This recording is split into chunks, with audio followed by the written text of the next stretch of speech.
Hello दोस्तों, लेकर हाजिर हैं आप सभी के लिए एक और इम्पोर्टेंट वीडियो जिसमें हम डिस्कस करेंगे कक्षा 10 विज्ञान का एक चैप्टर है आपका मानव नेत्र तथा रंग बिरंगा संसार। इस चैप्टर से जितने भी ऑब्जेक्टिव टाइप क्वेश्चन बन सकते हैं सभी क्वेश्चन हम इस वीडियो में कवर करेंगे।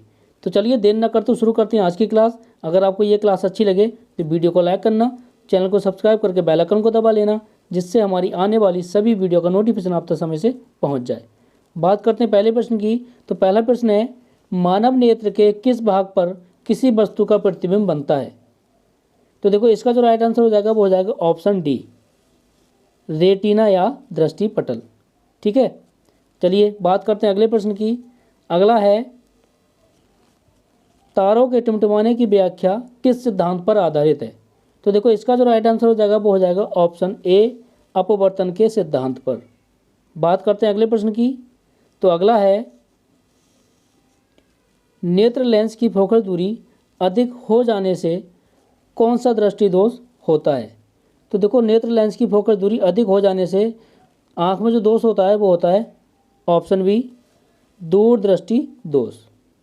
चलिए बात करेंगे अगले प्रश्न की। अगला है, नेत्र में किसी वस्तु का प्रतिबिंब बनता है, कैसा बनता है? तो देखो इसका जो राइट आंसर हो जाएगा वो हो जाएगा ऑप्शन सी, प्रतिबिंब जो होता है वास्तविक, उल्टा तथा छोटा होता है। चलिए अगला देखते हैं। अगला है, जो नेत्र निकट स्थित वस्तुओं को स्पष्ट नहीं देख पाता उस नेत्र में होता है, कौन सा दोष होता है? तो देखो इसका जो राइट आंसर हो जाएगा वो हो जाएगा ऑप्शन ए, दूरदृष्टि दोष। बात करते हैं अगले प्रश्न। अगला है, श्वेत प्रकाश की किरण जब किसी प्रिज्म से होकर गुजरती है तब जो रंग या वर्ण सबसे अधिक विचलित होता है वह है?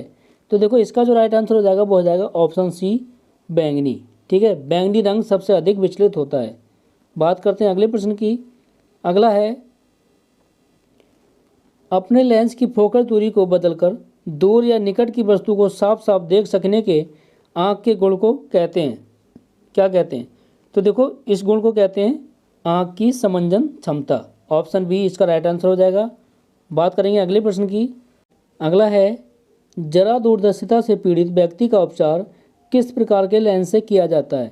तो देखो इसका जो राइट आंसर हो जाएगा वो हो जाएगा ऑप्शन बी, वाई फोकल यानी डबल फोकल दूरी वाले लेंस से। बात करेंगे अगले प्रश्न की। अगला है, एक स्वस्थ मानव के नेत्र के लिए निकट तथा दूर बिंदु क्रमशः होते हैं।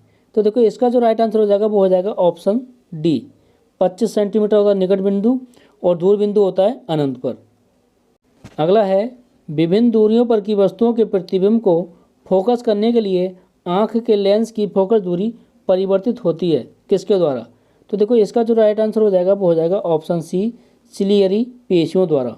ठीक है, आँख की फोकस दूरी परिवर्तित होती है। बात करेंगे अगले प्रश्न की। अगला है, जो नेत्र दूर स्थित वस्तुओं को स्पष्ट नहीं देख पाता उस नेत्र में होता है। तो देखो इसका जो राइट आंसर हो जाएगा वो हो जाएगा ऑप्शन बी, निकट दृष्टि दोष। बात करेंगे अगले प्रश्न की।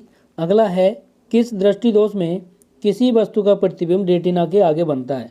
तो देखो इसका जो राइट आंसर हो जाएगा वो हो जाएगा ऑप्शन ए, निकट दृष्टि दोष में। ठीक है, चलिए अगला देखते हैं। अगला है, नेत्र की समंजन क्षमता कम हो जाने से उत्पन्न होता है, कौन सा दोष? तो देखो ऑप्शन हो जाएगा सी राइट आंसर, जरा दृष्टि दोष। बात करेंगे अगले प्रश्न की। अगला है, चंद्रमा पर खड़े अंतरिक्ष यात्री को आकाश प्रतीत होता है, कैसा? तो देखो आकाश प्रतीत होता है उसे काला। बात करेंगे अगले प्रश्न की। अगला है, श्वेत रंग कितने रंगों से मिलकर बना है? तो देखो इसका राइट आंसर हो जाएगा वो हो जाएगा ऑप्शन डी, 7। बात करेंगे अगले प्रश्न की। अगला है, दृश्य प्रकाश में किस वर्ण का तरंगदैर्घ्य अधिकतम होता है? तो देखो इसका जो राइट आंसर हो जाएगा वो हो जाएगा ऑप्शन बी, लाल। अगला प्रश्न है, अगला, इंद्रधनुष का बनना किस परिघटना पर आधारित है? तो देखो इसका जो राइट आंसर हो जाएगा वो हो जाएगा ऑप्शन सी, प्रकाश का वर्ण विक्षेपण। बात करेंगे अगले प्रश्न की। अगला है, जो नेत्र निकट स्थित वस्तु को साफ नहीं देख सकता उस नेत्र में होता है। तो देखो इसका जो राइट आंसर हो जाएगा वो हो जाएगा ऑप्शन ए, दूरदृष्टि दोष। चलिए अगला देखते हैं। किसी कोलाइडी विलयन में निलंबित कणों से प्रकाश के विकिरण को कहा जाता है? क्या कहा जाता है? तो देखो इसका जो आंसर हो जाएगा वो हो जाएगा ऑप्शन सी, टिंडल प्रभाव। बात करेंगे अगले प्रश्न की। अगला है सामान्य मानव नेत्र का दूरबिंदु स्थित होता है। तो देखो इसका जो राइट आंसर हो जाएगा वो हो जाएगा ऑप्शन डी, अनंत पर। चलिए अगला देखते हैं। अगला है निकट दृष्टि दोष वाले व्यक्ति के चश्मे में होता है, कौन सा लेंस होता है? तो देखो इसका जो राइट आंसर हो जाएगा वो हो जाएगा ऑप्शन बी, निकट दृष्टि दोष वाले व्यक्ति के लेंस में होता है अवतल लेंस। अगला देखते हैं, मानव नेत्र में उपस्थित लेंस है, कौन सा है? तो देखो इसका जो राइट आंसर हो जाएगा वो हो जाएगा ऑप्शन ए, उत्तल लेंस। चलिए अगला देखते हैं। अगला है निम्न में से किस दृष्टि दोष में नेत्र का क्रिस्टलीय लेंस धुंधला अपारदर्शी हो जाता है?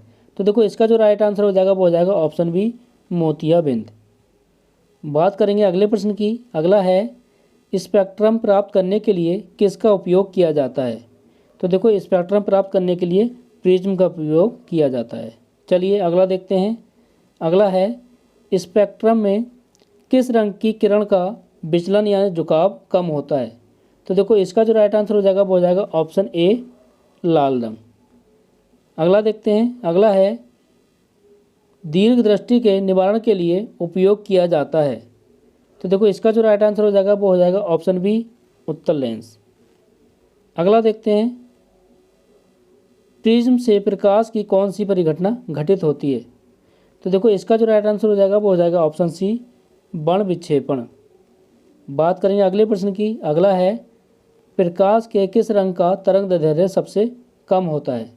सबसे कम किसका होता है? तो देखो सबसे कम होता है बैंगनी का, और सबसे अधिक किसका होता है? लाल का।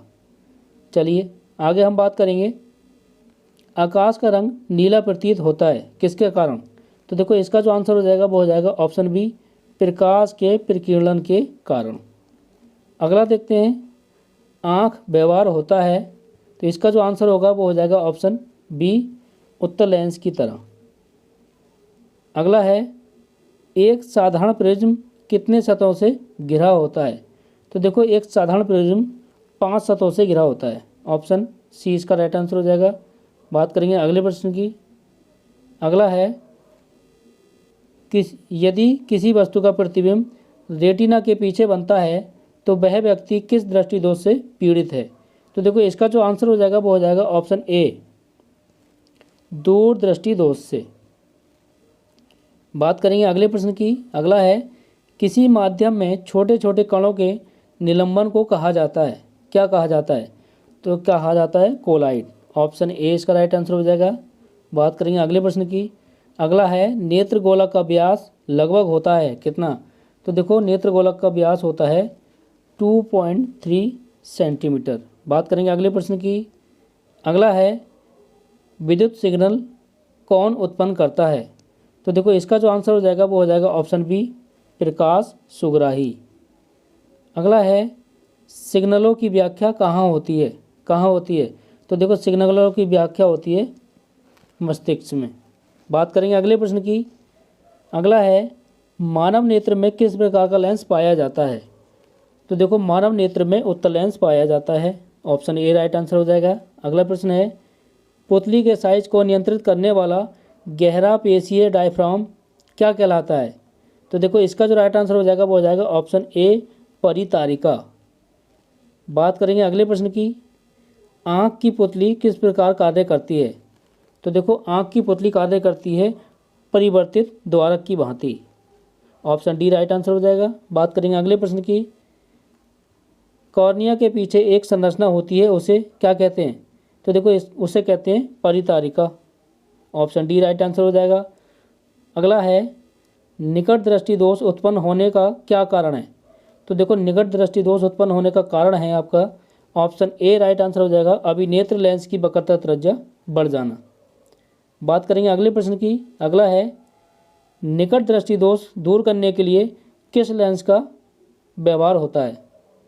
ठीक, तो ऑप्शन बी राइट आंसर हो जाएगा, अवतल लेंस। बात करेंगे अगले प्रश्न की।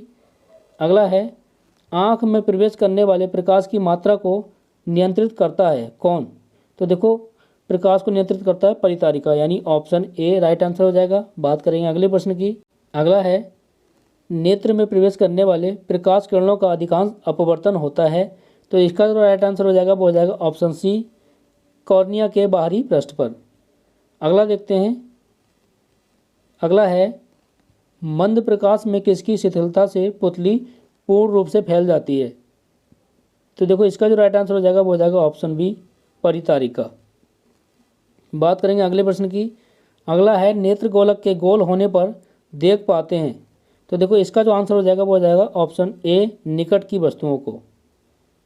बात करेंगे अगले प्रश्न की। अगला है वस्तु को हटा लेने के बाद भी नेत्र पटल पर प्रतिबिंब कितने सेकंड तक रहता है। तो देखो इसका जो राइट आंसर हो जाएगा वो हो जाएगा ऑप्शन ए, 1/10 सेकेंड। ठीक है, 1/10 सेकंड तक। चलिए अगला देखते हैं। अगला है दृष्टि निर्बंध सिद्धांत का उपयोग कहाँ किया जाता है। तो देखो इसका जो आंसर हो जाएगा वो हो जाएगा ऑप्शन ए, चलचित्र प्रक्षेपण में। बात करेंगे अगले प्रश्न की। अगला है कॉर्निया के पीछे क्या है जो काले रंग की पेशियों का समुच्चय है। तो देखो वो चीज़ है परितारिका। ऑप्शन ए राइट आंसर हो जाएगा। अगला है आयु में वृद्धि होने पर मानव नेत्र में समंजन क्षमता घट जाती है, ये दोष कहलाता है। क्या कहलाता है। तो देखो इसका जो राइट आंसर हो जाएगा वो हो जाएगा ऑप्शन डी, जरा दृष्टि दोष। बात करेंगे अगले प्रश्न की। अगला है कॉर्निया में दोष अर्थात उसके पूर्ण गोलीय न होने के कारण किस प्रकार का नेत्र दोष होता है। तो देखो इसके कारण हो जाता है अबिंदुकता। ऑप्शन ए राइट आंसर हो जाएगा। बात करेंगे अगले प्रश्न की। अगला है अबिंदुकता नेत्र दोष वाले व्यक्ति के चश्मे में किस तरह के लेंस से दोष का निवारण होता है। तो देखो इसका जो राइट आंसर हो जाएगा वो हो जाएगा ऑप्शन बी, बेलनाकार लेंस। बात करेंगे अगले प्रश्न की। अगला है दोष रहित नेत्र 25 सेंटीमीटर और अनंत के बीच रखी वस्तु को आसानी से देख पाता है, इसके बीच की दूरी को क्या कहते हैं। तो देखो इसके बीच की दूरी को कहते हैं दृष्टि परिसर। बात करेंगे अगले प्रश्न की। अगला है मानव नेत्र दो हैं, अतः इनका दृष्टि क्षेत्र होगा कितना। तो देखो इसका जो आंसर हो जाएगा वो हो जाएगा ऑप्शन ए, 180 डिग्री।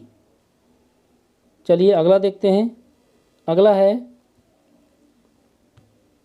दूर दृष्टि वाली आंखें साफ साफ देख सकती हैं। तो इसका जो राइट आंसर हो जाएगा वो हो जाएगा ऑप्शन ए, दूर की वस्तुओं को। बात करेंगे अगले प्रश्न की। अगला है दीर्घ दृष्टि दोष होने का क्या कारण है। तो देखो इसका जो आंसर हो जाएगा वो हो जाएगा ऑप्शन डी राइट आंसर हो जाएगा, अभिनेत्र लेंस की फोकस दूरी का अत्यधिक हो जाना।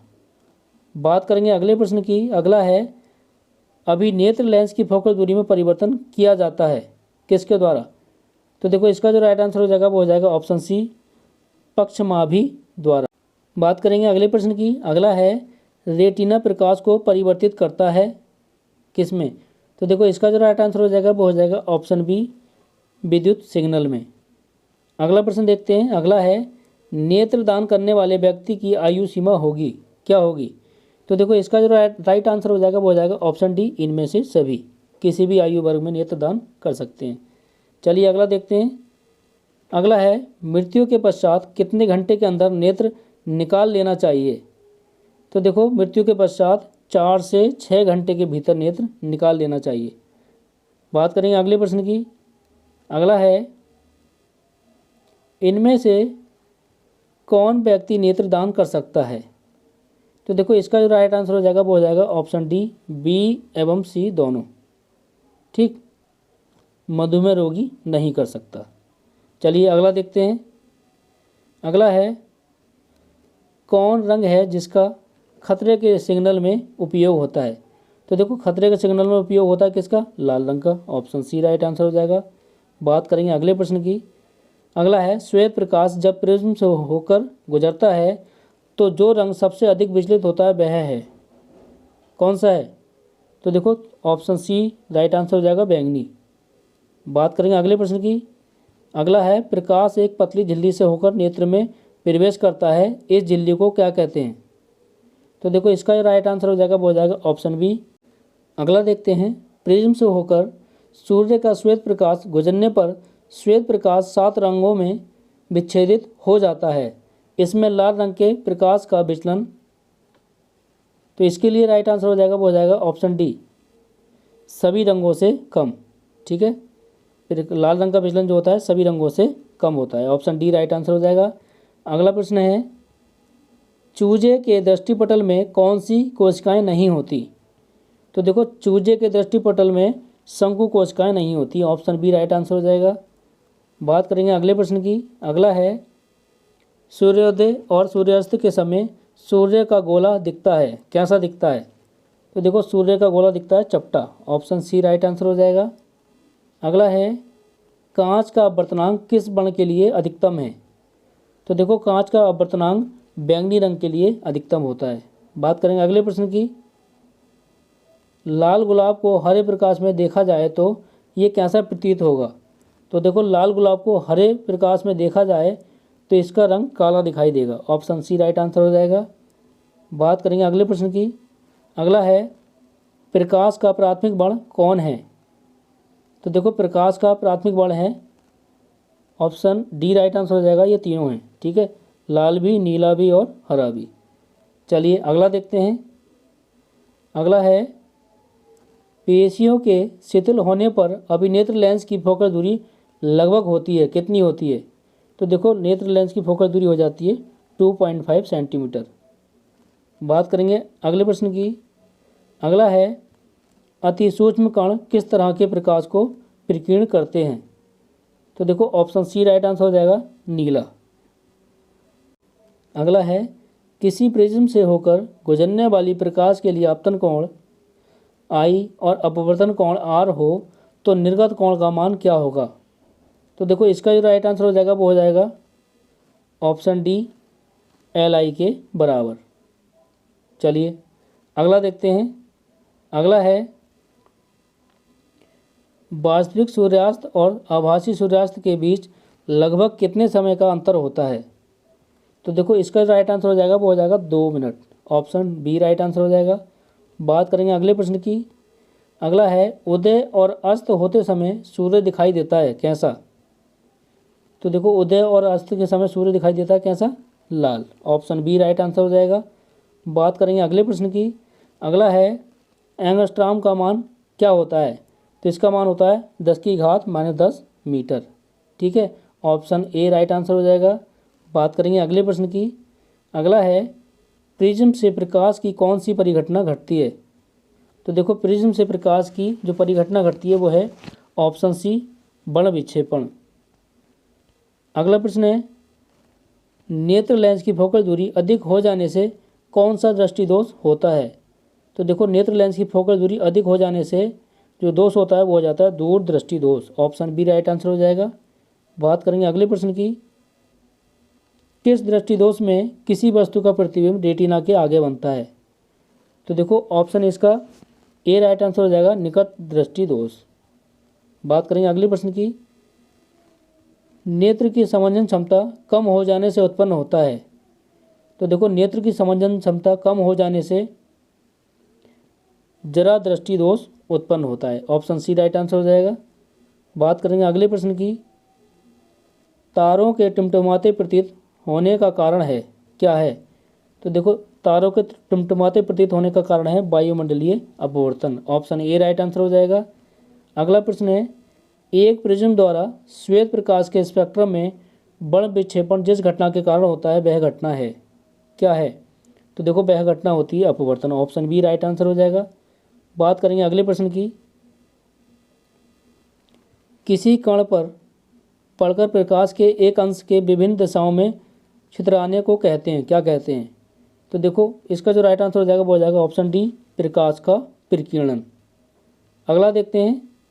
अगला है, सूर्योदय और सूर्यास्त के समय सूर्य लाल दिखाई पड़ता है क्योंकि वायुमंडल के कण। तो देखो इसका जो राइट आंसर हो जाएगा वो हो जाएगा ऑप्शन सी नीले रंग को बहुत अधिक प्रकीर्णित कर देते हैं। तो चलिए इस वीडियो में बस इतना ही। मिलते हैं नेक्स्ट वीडियो में जिसमें कुछ और इंपॉर्टेंट टॉपिक आपके लिए लेकर आएंगे। अगर आपको ये क्लास अच्छी लगी हो तो वीडियो को लाइक करना, चैनल को सब्सक्राइब करके बेल आइकन को दबा लेना जिससे हमारी आने वाली सभी वीडियो का नोटिफिकेशन आप तक समय से पहुंच जाए। तो चलिए मिलते हैं नेक्स्ट वीडियो में, तब तक के लिए बाय।